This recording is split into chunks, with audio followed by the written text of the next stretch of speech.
Le PSG prend une grande décision. Salut, bienvenue sur la chaîne d'actualité du PSG. Nous sommes très ravis de votre précieuse présence parmi nous, abonnez-vous à la chaîne pour rester informé. Sans ajouter plus, recevons nouvelles. Victime d'une grosse entorse de la cheville à l'occasion de sa première sélection en équipe de France, Warren Zaïre-Emery ne rejouera plus en 2023. Néanmoins, il fera son retour après la trêve internationale, ce qui pousse le PSG à écarter l'hypothèse du recrutement d'un milieu de terrain durant le mercato d'hiver. Le club de la capitale devrait donc être assez calme durant le mois de janvier. La trêve internationale n'aura pas épargné le PSG qui a vu plusieurs de ses joueurs revenir blessés, et non des moindres. En effet, le capitaine brésilien, Marquinhos, est revenu avec une gêne musculaire qui le prive des deux chocs contre l'AS Monaco et Newcastle ce mardi.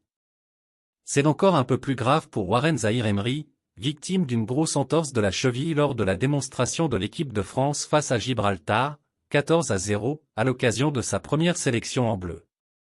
Le milieu de terrain de 17 ans ne rejouera plus en 2023. Le PSG ne recrutera pas pour remplacer Zaïre-Emery. Un gros coup dur pour le PSG où Warren Zaïre-Emery s'était imposé comme un titulaire indiscutable depuis le début de saison. Son absence laisse donc un vide qui ne sera toutefois pas compensé par le recrutement d'un milieu de terrain cet hiver comme l'affirme l'équipe. La prestation de Fabien Ruiz contre l'AS Monaco, 5-2, a rassuré tout le monde au PSG qui estime désormais être suffisamment armé dans ce secteur de jeu d'autant plus que Warren Zaïre-Emery reviendra juste après la trêve hivernale. Pas de latéral gauche non plus cet hiver. Par conséquent, le PSG devrait être très discret durant le mois de janvier. Et pour cause, comme révélé en exclusivité par le disport.com, le club de la capitale ne prévoit pas non plus de recruter de latéral gauche. Les retours de blessures de Nuno Mendes et Presnel Kimpembe au printemps rassurent les Parisiens qui ne réaliseront donc pas de folie cet hiver. Le PSG prévenu, un grand projet est imaginé avec Mbappé. Arrivant à la fin de son engagement, Carlo Ancelotti pourrait se voir offrir une prolongation de contrat par le Real Madrid, estimant que l'Italien est le meilleur pour diriger Jude Bellingham et ses coéquipiers, en attendant l'arrivée d'un gros nom l'année prochaine. Selon la presse espagnole, Kylian Mbappé apparaît encore comme la priorité. Appréciez-vous la nouvelle? Laissez votre like pour aider la chaîne. Le Real Madrid se penche déjà sur la saison à venir. Malgré les rumeurs autour de Zinedine Zidane ou Xavi Alonso, ciblés pour prendre la succession de Carlo Ancelotti, ce dernier serait bien parti pour renouveler son bail à en croire les informations d'Ok Diario. L'accord pourrait être conclu très rapidement, même autour de Noël, a affirmé le directeur du média espagnol Eduardo Inda ce lundi soir sur le plateau d'El Chiringuito.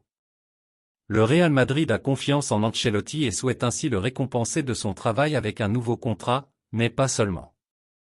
Le Real veut prolonger Ancelotti et lui offrir du lourd. Au sein du club, on estime en effet que Carlo Ancelotti mérite de rester à son poste pour profiter des changements réalisés dans l'effectif durant la prochaine intersaison. Le Real Madrid prévoit de recruter un joueur de classe mondiale selon Ok Diario, et Kylian Mbappé figure toujours en pole position. Mbappé est en fin de contrat.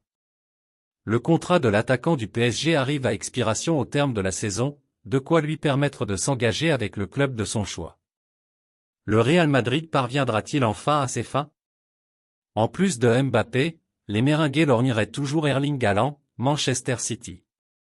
Transparent lors de la première manche de la double confrontation entre le PSG et Newcastle, Kylian Mbappé aurait déçu les supporters de Magpie qui souhaitaient voir un Mbappé au sommet de son article. Néanmoins, à l'approche de la revanche au Parc des Princes, les fans de Newcastle ne dissimuleraient pas leur peur de témoigner du réveil du capitaine de l'équipe de France selon Olivier Bernard. Kylian Mbappé est une référence dans le football européen. Bien qu'il ne soufflera que sa 25e bougie le 20 décembre prochain, le champion du monde tricolore a prouvé à plusieurs reprises sur la scène européenne, mais également mondiale, à quel point il est capable de changer le cours d'une rencontre d'un coup d'éclair. Les gens ont été tellement déçus par sa performance, ils étaient meurtris, alors forcément, le 4 octobre dernier, les supporters de Newcastle étaient en furie au moment d'accueillir le PSG de Kylian Mbappé après une absence de 20 ans en Ligue des Champions. À St James Park, le meilleur buteur de l'histoire du PSG a été dépassé, à l'image du reste de l'équipe entraînée par Luis Enrique, 4-1. Une prestation qui avait déçu les fans des Magpies selon Olivier Bernard. Les gens ont été tellement déçus par sa performance, ils étaient meurtris. Ils s'attendaient à un Mbappé virevoltant et je crois qu'ils ont vu son plus mauvais match avec Paris. C'était catastrophique. Tout le monde a peur de son réveil, ancien défenseur de Newcastle entre 2001 et 2005 et actuel consultant de la BBC Radio, le Français a conclu son discours aux Parisiens de la sorte. Mais maintenant, tout le monde a peur de son réveil. Reste à savoir si le réveil tant craint par Newcastle aura lieu au Parc des Princes ce mardi soir. Le suspense reste entier. Que pensez-vous de cette nouvelle?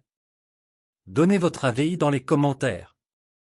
Restez à l'écoute, car je reviendrai et apportera plus de nouvelles de votre équipe. Abonnez-vous pour ne rien manquer.